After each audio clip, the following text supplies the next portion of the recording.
Hello बच्चों, let's read out the question first. Can centripetal force produce rotation? तो पूछ रहे हैं सेंट्रिपिटल फोर्स रोटेशन प्रोड्यूस कर सकता है, but before of that let's see the key concept which we are going to use here for this question. So basically ये किसकी बात कर रहा है? सेंट्रिपिटल फोर्स की। सो सेंट्रिपिटल फोर्स क्या आती है, उसका फंक्शन क्या होता है, वो हम यहाँ पर डिफाइन कर देते हैं कॉन्सेप्ट में। That is centripetal force keep object in circular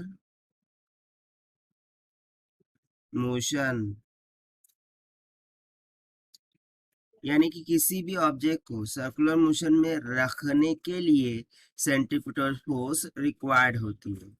तो चलिए हम स्टार्ट करते हैं यहाँ सोल्यूशन से। सो बेसिकली इसके लिए हम एक कंसिडर कर लेते हैं कि कोई ऑब्जेक्ट है, वो सर्कुलर मोशन कर रहा है कुछ इस तरीके से, लाइक दिस।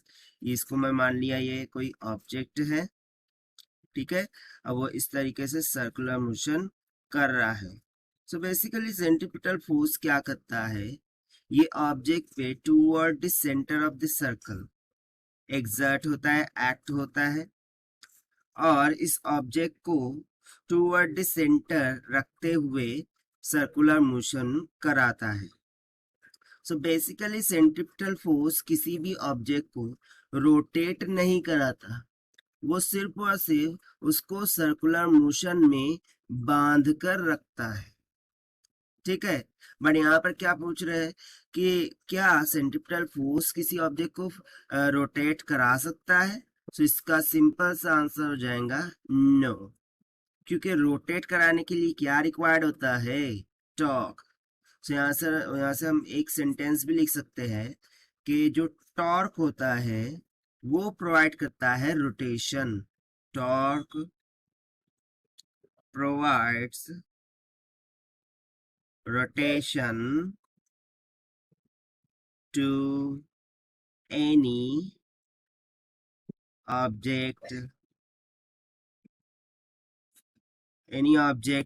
किसी भी ऑब्जेक्ट को टॉर्क जो है तो वो रोटेट करा सकता है, बट सेंट्रिपिटल फोर्स नहीं करा सकती, क्योंकि वो उस ऑब्जेक्ट को सर्कुलर मोशन में रखने के काम करती है, बांध कर रखने का काम करती है।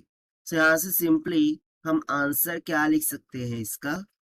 Here we will say answer no, यानी कि सेंट्रिपिटल फोर्स नहीं करा सकता रोटेशन। एंड इसका कारण क्यों है?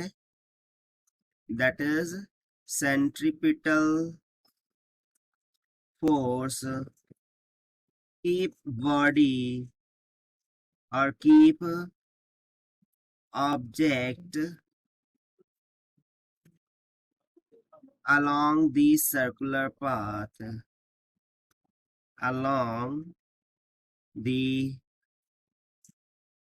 circular path, so it can not produce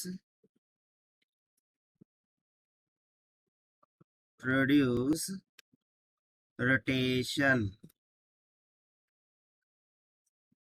So this is what all about this question, which we have solved by using the simple concept of centripetal force. So this is the required solution. I hope you understood it well. Best of luck. Thank you.